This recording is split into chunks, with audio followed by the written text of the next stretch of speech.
ભાજપના દિગ્ગજ નેતાએ ક્ષત્રિય સમાજ વિશે કરેલી ટિપ્પણી બાદ ઠેર ઠેર વિરોધના ભાગરૂપે આજે ભરૂચ જિલ્લા કલેક્ટર કચેરી ખાતે ક્ષત્રિય સમાજે કરણી સેના દ્વારા પુરુષોત્તમ રૂપાલાનો વિરોધ કરતા સૂત્રોચ્ચાર કર્યા હતા। પુતળા દહનનો કાર્યક્રમ કરતા પોલીસ સાથે તેઓનું સહેજ ઘર્ષણ થયું હતું। જો કે અંતે ક્ષત્રિય સમાજે પુરુષોત્તમ રૂપાલાનો વિરોધ કરતો આવેદનપત્ર આપીને પોલીસ ફરિયાદ દાખલ કરવાની માંગ કરી હતી।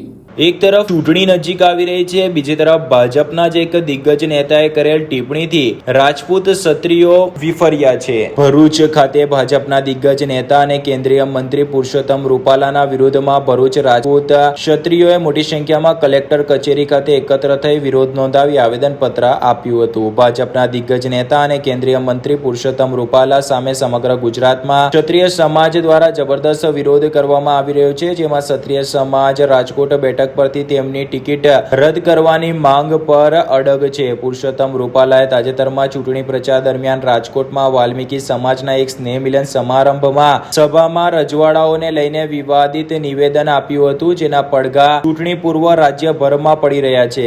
ભરૂચ જિલ્લા રાજપૂત સમાજના આગેવાનો અને સમાજના ભાઈઓ બહેનોએ મોટી સંખ્યામાં પ્રથમ રાજપૂત છાત્રાલય ખાતે એકત્ર થઈ કલેક્ટર કચેરી ખાતે પહોંચ્યા હતા, જ્યાં જિલ્લા નિવાસી કલેક્ટર એનઆર ધાંધલને આવેદનપત્ર આપીને રૂપાલાની ટિકિટ રદ કરવાની માંગ સાથે ભારે સૂત્રોચ્ચાર કરીને વાતાવરણ ગજવી મૂક્યું હતું। જ્યારે સમાજના આગેવાનો દ્વારા રૂપાલાના પુતળા દહન કરવા જતા પોલીસ જોઈ જતા પીઆઈ સહિતના અધિકારીઓ અને આગેવાનોએ તેમની પાછળ દોડી જઈ પુતળાની ખેંચતાણ કરી હોવાના પણ દ્રશ્યો જોવા મળ્યા હતા। જો કે પોલીસે પુતળાને પોતાના કબજામાં લઈ તેમજ પુતળા દહન માટે લાવવામાં આવેલ જ્વલનશીલ પ્રવાહી કબજે લઈ પુતળા દહનના કાર્યક્રમને ડામી દીધો હતો। ક્ષત્રિય સમાજ અંગે કરેલી ટિપ્પણીના વિરોધમાં રૂપાલાનો ઠેર ઠેર વિરોધ થઈ રહ્યો છે। તેવામાં રાજકોટ લોકસભા બેઠક પર રૂપાલાની ટિકિટ રદ કરવાની માંગ કરવામાં આવી રહી છે। ગુજરાતમાં વિવિધ શહેરોમાં રાજપૂત સમાજ દ્વારા રેલી યોજી આવેદનપત્ર પાઠવવામાં આવી રહ્યા છે, તો સૌરાષ્ટ્રમાં તો આ બાબતને લઈને ભયંકર વિરોધ જોવા મળી રહ્યો છે। ત્યારે ચૂંટણી પૂર્વ જ રાજપૂત ક્ષત્રિય સમાજમાં ભાજપના એક નેતા પ્રત્યે વિરોધના ઉકળતા ચરૂને શાંત પાડવા માટે ભાજપ પણ હવે કામે લાગ્યું છે। તમને બધાને આજે જાણ કરીએ છીએ અમે અમારા સમાજ વચ્ચે જે રૂપાલા એ અનેક વાર ના બોલવાના શબ્દ બોલે છે, એમની અજ્ઞાનતા છે, એ યા તો જાણી જોઈને કરેલું કૃત્ય છે। જે સમાજની બેન બેટીઓ માટે આ રીતે બોલે, આજે અમારા સમાજની બેન બેટીઓ માટે બોલે, બીજા સમાજની પણ બેન બેટીઓ માટે બોલશે, અને એ અમે સહન નહીં કરીએ।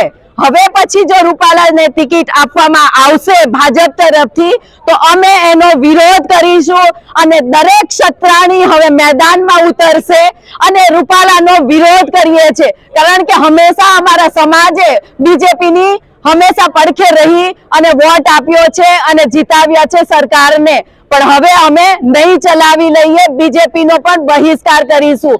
હું પણ હંમેશા એ જ કરતી હતી કે બીજેપીને વોટ આપો, સારી સરકાર છે, પણ આ રીતે પરેશ રાવલ પણ આ જ રીતે બોલ્યા અને પછી માફી માંગે છે, તો શું આ વસ્તુ અમે એમને બે લાફા મારીએ, બધી સતરાણી બે લાફા મારે અને પછી કહીશું સોરી સાહેબ, તો શું એ યોગ્ય છે?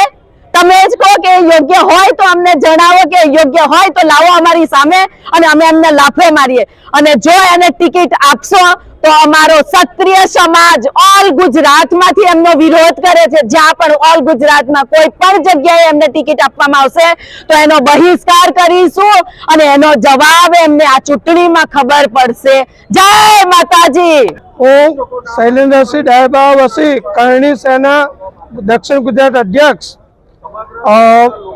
જે રૂપાલા સાહેબે જે રાજપૂત સમાજ વિશે જે અભદ્ર ટિપ્પણી કરી છે, તો રૂપાલા સાહેબને જણાવવાનું કે તમારે અમારો ઇતિહાસ જાણી લેવો જોઈએ, તમે શિક્ષક છો, તમને ખ્યાલ આવવો જોઈએ કે રાજપૂત સમાજે દેશ માટે શું બલિદાન અને શું કર્યું છે એનું તમને ખ્યાલ હોવો જોઈએ। આજ એ જ સમાજ છે જેને 562 રજવાડા દેશની અખંડતા માટે દાનમાં આપ્યા છે, અને તમે એ સમાજની બેન દીકરીઓની સન્માનને ઠેસ પહોંચાડી છે, તો અમને ભાજપ કે મોદી સાહેબથી રાજપૂત સમાજને કોઈ વેર નથી, અને આ સમાજ વર્ષોથી ભાજપ અને મોદી સમાજ સાથે ઉભેલો છે। 20 વર્ષથી એક પણ ક્ષત્રિયોને ટિકિટ આપવામાં આવી નથી, તો પણ અમે અમારા સમાજ તમારી સાથે છે, પણ જો રૂપાલા સાહેબની ટિકિટ જો તમે કેન્સલ નહીં કરી તો આ સમાજ આવનાર સમયમાં ઉગ્ર આંદોલન કરશે અને જરૂર પડશે તો અમે જે રીતે રજવાડા દાનમાં આપ્યા છે અને તો એ તહેવાર અમારે પાછા લેવાની પણ છે, રાજ કરતા અમને પણ આવે છે. તો હાલની જે કઈ સરકાર છે અને અમારી રાજપૂત સમાજ વતી ચેતવણી છે કે રૂપાલાની ટિકિટ કેન્સલ કરીને દેશની અને ગુજરાતની શાંતિની લડાઈ એ જવાબદારી તમારી રહેશે. જય હિન્દ, જય ભારત.